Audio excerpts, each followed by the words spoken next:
샬롬, 이동춘 목사입니다. 오늘도 여러분의 삶이 주님의 평안으로 가득하시길 기원하며 하나님의 말씀을 나누겠습니다.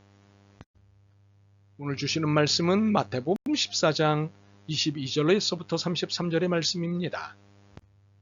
예수께서 즉시 제자들을 재촉하사 자기가 무리를 보내는 동안에 배를 타고 앞서 건너편으로 가게 하시고 무리를 보내신 후에 기도하러 따로 산에 올라가시니라.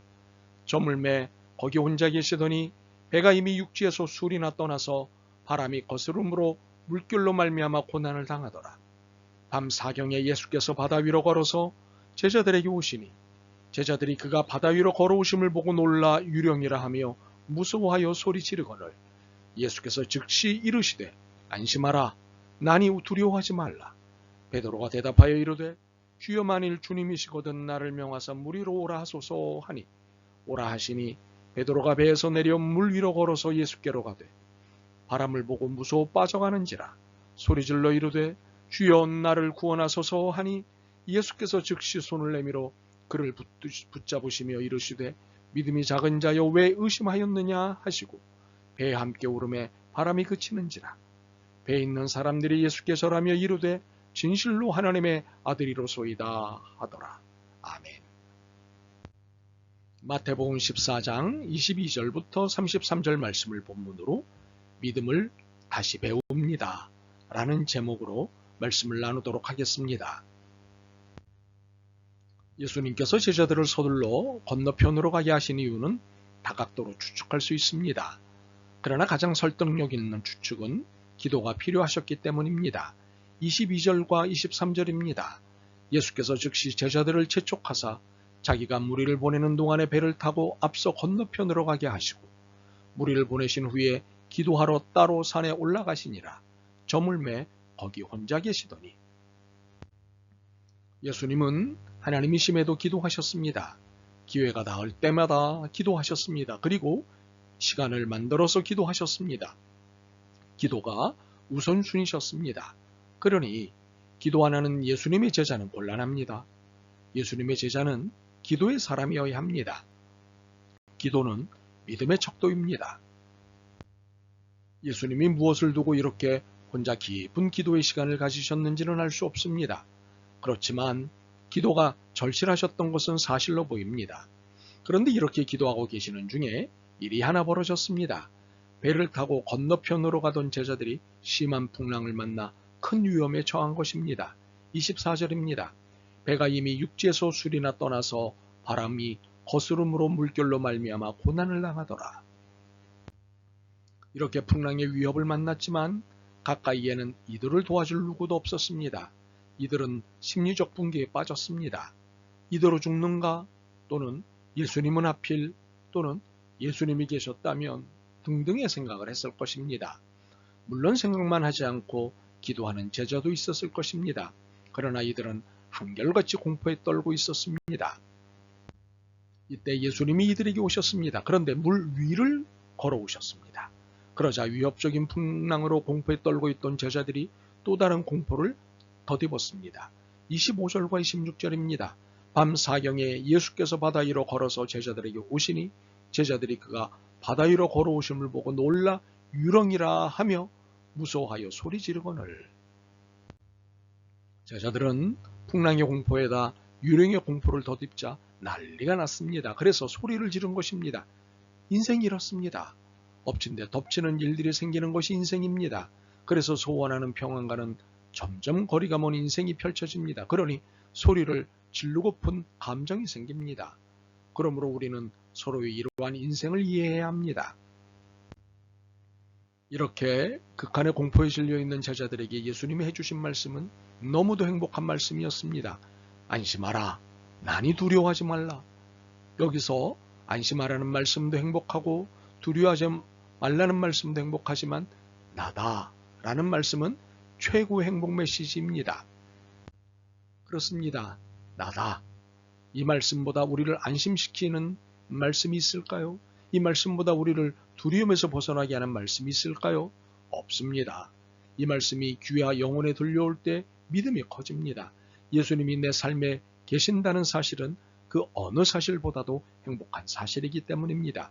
그 어떤 조건도 이 사실이 주는 행복에 미치지 못합니다.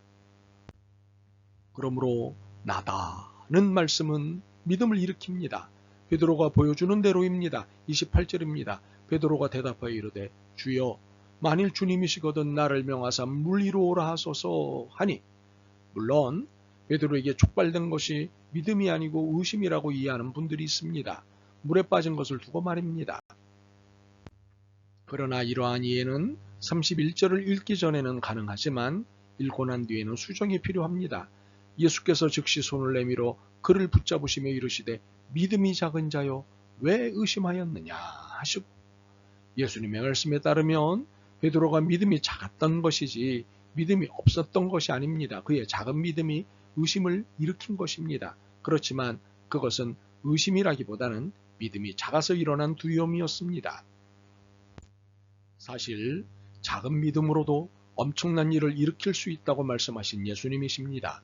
마태복음 17장 20절입니다. 이르시되 너희 믿음이 작은 까닭이니라. 진실로 너희에게 이르노니 만일 너희에게 믿음이 겨자씨 한 알만큼만 있어도 이 산을 명하여 여기서 저기로 옮겨지라 하면 옮겨질 것이요 또 너희가 못할 것이 없으리라.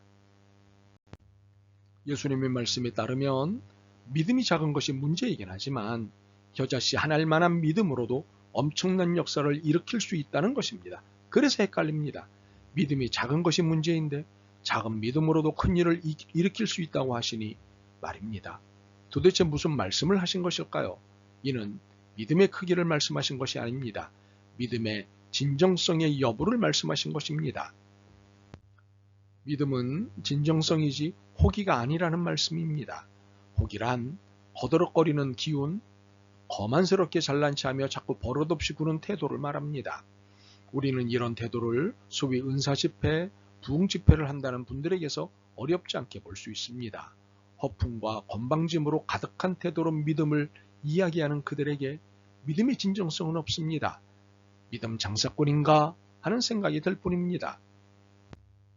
그러므로 예수님이 말씀하신 믿음은 호기가 아니라 진정성입니다. 작은 믿음이라도 진정한 믿음이라면 큰 믿음에 버금간다는 사실입니다. 그렇다고 작은 믿음도 괜찮다며 여기에 머물지 않기를 바랍니다. 믿음은 커지는 것이 좋은 것이지 머무는 것이 좋은 것이 아닙니다. 28절로부터 32절에 보면 베드로는 믿음이 아니라 호기를 부렸습니다. 주여 만일 주님이시거든 나를 명하사 물 위로 오라 하소서. 베드로가 호기를 부리는 것을 하셨지만 베드로를 격려하시기 위해 예수님은 오라고 허락하셨습니다. 그러나 얼마 지나지 않아 그만 호기로웠던 베드로는 물에 빠지고 말았습니다. 그러자 두려움 가득한 목소리로 주여 나를 구원하소서를 외쳤고 예수님은 손을 내밀어 베드로를 구원해 주셨습니다. 그리고는 한마디 하셨습니다. 믿음이 작은 자여 왜 의심하였느냐. 그리고 베드로를 데리고 배에 오르시자 바람이 그쳤습니다. 우리는 28절로부터 32절에서 무엇을 배워야 할까요? 믿음을 혹이나 객기로 착각하지 않아야 한다는 사실입니다.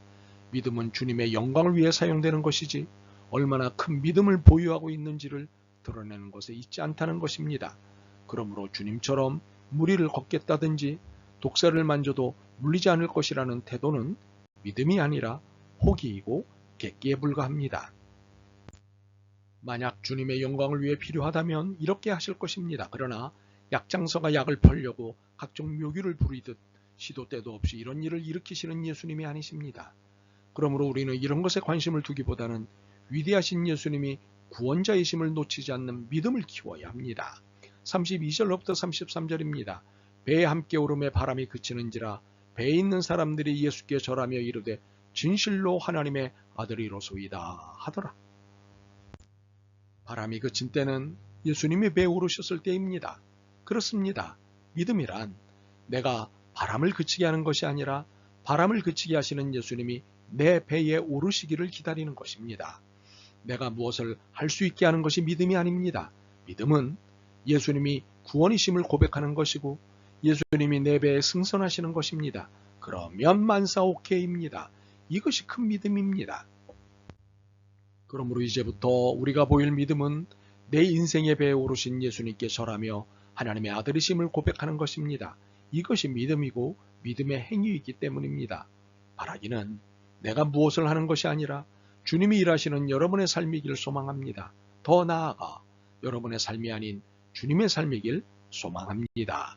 아멘. 주님, 믿음을 서툴게 이해하고 있었습니다. 오늘 말씀을 들으며 믿음에 대해 다시 정비하였습니다. 고맙습니다. 주님이 일하시는 제 삶이 되길 원합니다. 도와주옵소서. 예수 그리스도의 이름으로 기도드립니다. 아멘. 오늘도 여러분의 믿음과 삶을 응원합니다. 사랑합니다.